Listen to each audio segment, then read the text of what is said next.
Welcome back to Trial and Error. So I won't clickbait you or drag this out. I'm going to tell you right off the cuff here what I learned when buying my first two-post lift for my home garage. Like many of you that are in or lucky enough to be in a position where you could put a lift in your home garage, I went in with the intention of buying a 9,000 pound lift, which is a ton of weight. That'll handle just about anything, even a diesel pickup. It'll get it off the ground, no problem. It's 9,000 pounds. That holds a lot of weight. The best advice I got was it has nothing to do with weight. What is really important, what gives you stability, is the length of the arms. And what you get for arm length on 9,000 pound lifts is great for passenger cars. It's great for small, light trucks. And that's about it.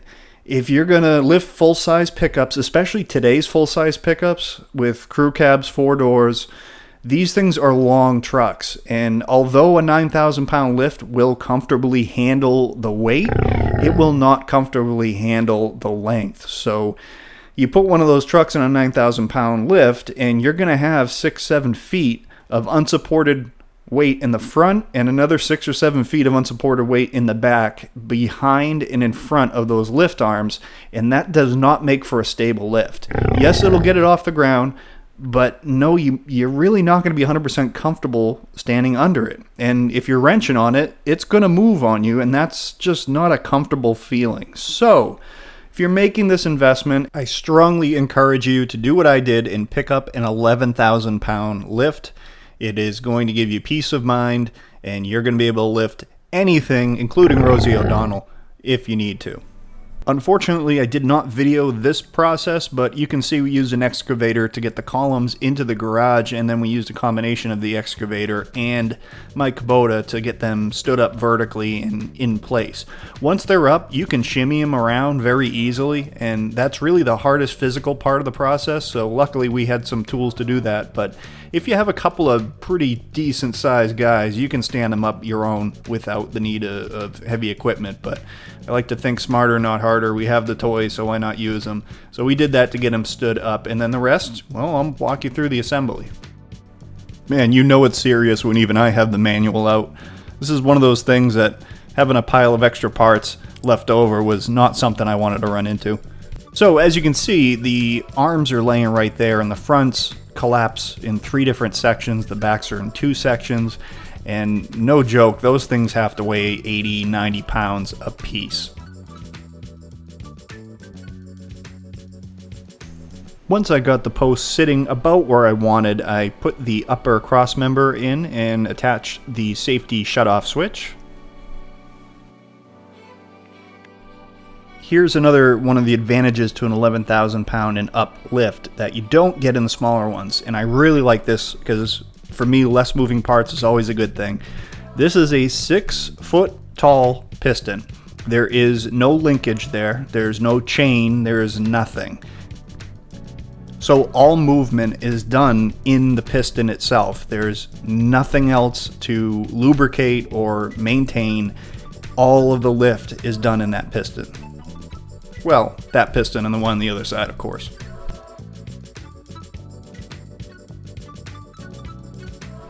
I'm drilling in the holes on the main post, which is the post that will have your hydraulic pump attached to it. And we're going to get this all pre-drilled, drop the anchors in, and then shim as needed to get that post standing perfectly straight with no regard for the other post at this point.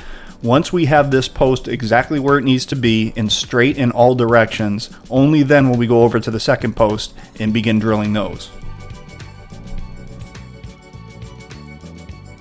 Sorry, but every time I drill concrete and vacuum it up, all I can think of is the cocaine dinosaur. If you haven't watched the cocaine dinosaur, you don't know what you're missing.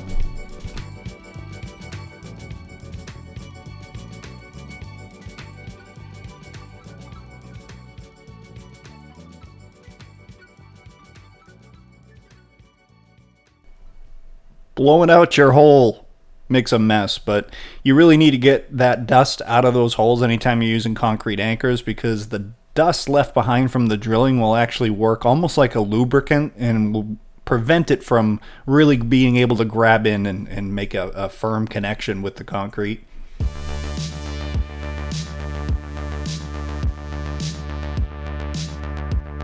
So they recommend you have at least 4 inches of concrete for these anchors.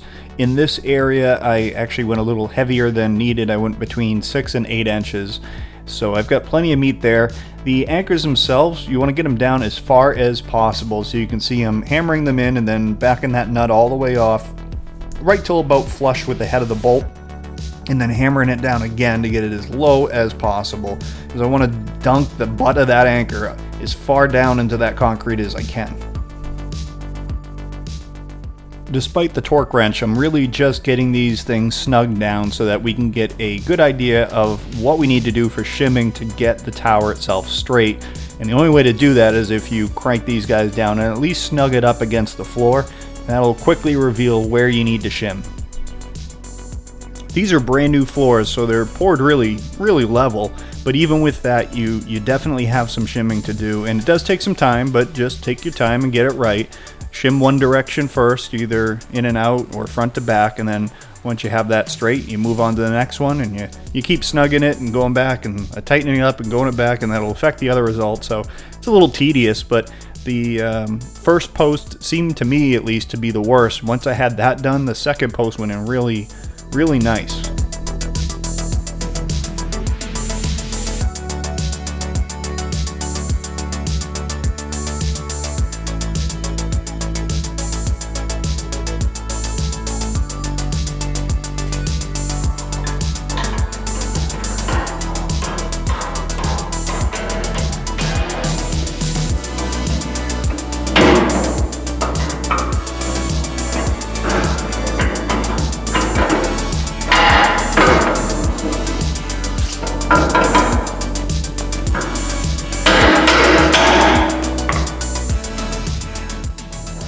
Overall, the instructions are good. They're not great, they're not bad, and you can certainly figure it out, but most of you, if you're putting in a lift, kind of have some mechanical common sense, and if you use that, you're going to be fine.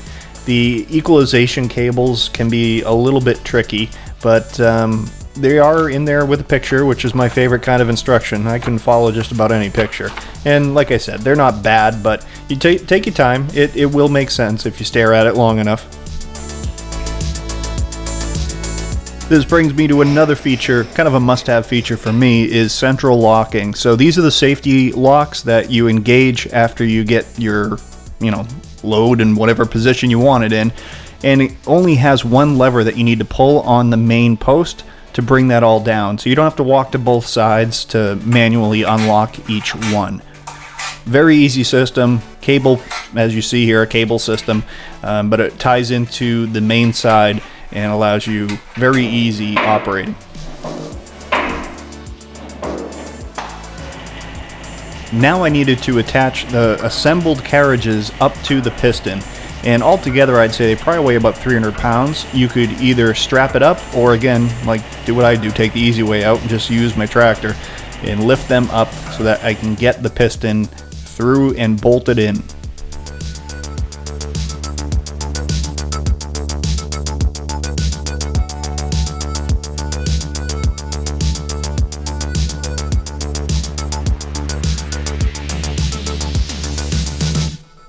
So getting the cables run was pretty straightforward after staring at the manual, but the adjustment of it, I'm not sure how they expect you to do it. As you see, the adjustment nuts are kind of buried on the back of the carriage. So even if you could get a wrench on those things, the bottom side, good luck, because you're not even going to get a 1/16th of a turn out of it, because you got the piston in the middle and then you've got the wall of the carriage on the other side.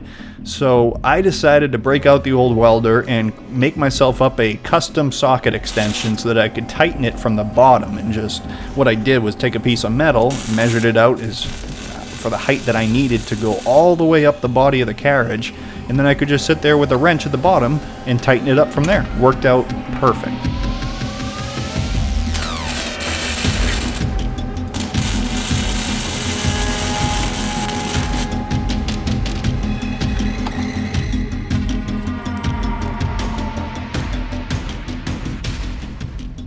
Hooking the hydraulic hoses up is very straightforward, and then it was really just on to the electrical. So from an electrical supply standpoint, it needs 2 huts and a ground, and it runs off a 30 amp circuit. So I decided that I would run some conduit down from the ceiling. So up in the rafters it's just Romex, and from the ceiling down it's in a conduit. I just mounted a little box to the side of the column to tie in the factory wiring.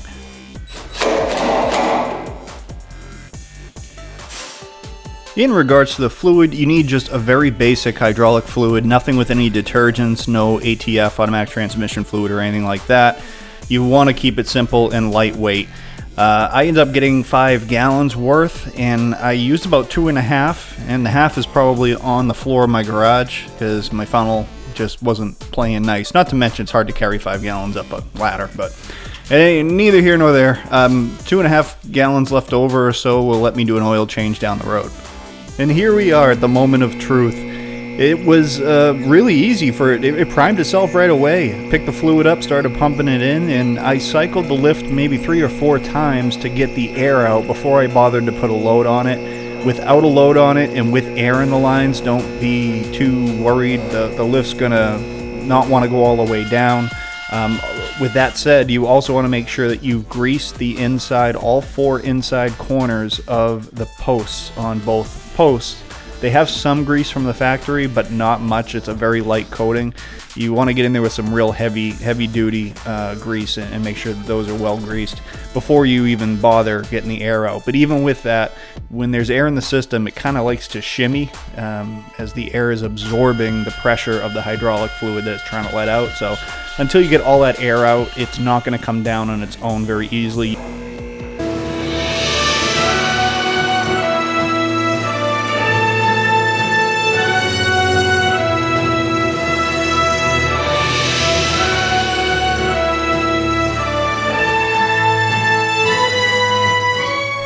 You're now witnessing the first actual car lift, so I play around with it for a little bit here and just test the safety locks, make sure they engage at the same time, listening for the clicks and making sure the clicks are in sync so that I know my equalization cables are, tensioned properly. And really, I didn't have to make any adjustments whatsoever, other than to oil the safety latches. They weren't flopping freely, or as freely as they should be. They were always almost wanted to be stuck in a locked position, which is a good thing, but they should be able to flop back and forth, and they should make a pretty good racket and clank as the lift's going up. And it wasn't doing that out of the gate. I did need to use just a little bit of lubricating oil to get those freed up.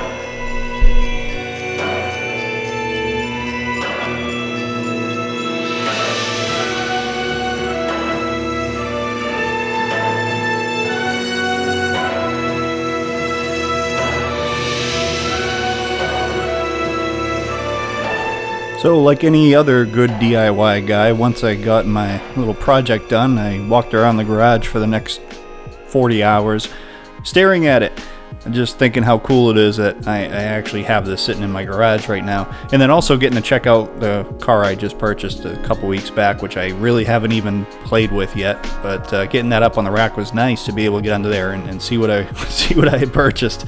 But yeah, I just stared at it, shook it around, took pictures of it, walked around my garage, look at it from different angles. It's just cool. It's so cool. This is, if you asked me when I was 16 or 18 years old what a dream garage would look like, I don't even think I would have imagined one this cool, but this is what I would have had in mind. So the truth of a project is a project's never done, but I am at a point with this garage build that I can say, yeah, we're pretty much done here. So for those of you that have been with me from episode 1, which was a little over a year ago, I can't tell you how much I appreciate you watching these episodes and commenting great feedback. It's really helped to keep me motivated and keep this project on track. And I do have a few little things to do, little details. I've got to finish building that compressor room under the stairs, and I'm actually going to finish off upstairs, the loft area, over the original part of the garage. But for all intents and purposes, what we have here now is everything and more that I dreamed it would be about a year ago when I got the idea just to jump in and start doing this. So do not think this is the end. This is just the beginning, because this is going to house all kinds of sweet ass projects for this channel. So again, appreciate your continued support. As always, everybody, thank you for watching. Thank you for subscribing. All of that I really do appreciate. If you have any questions, comments, concerns, and or criticisms, throw them down in the comments section below me. Thanks again, everybody, and have a great day.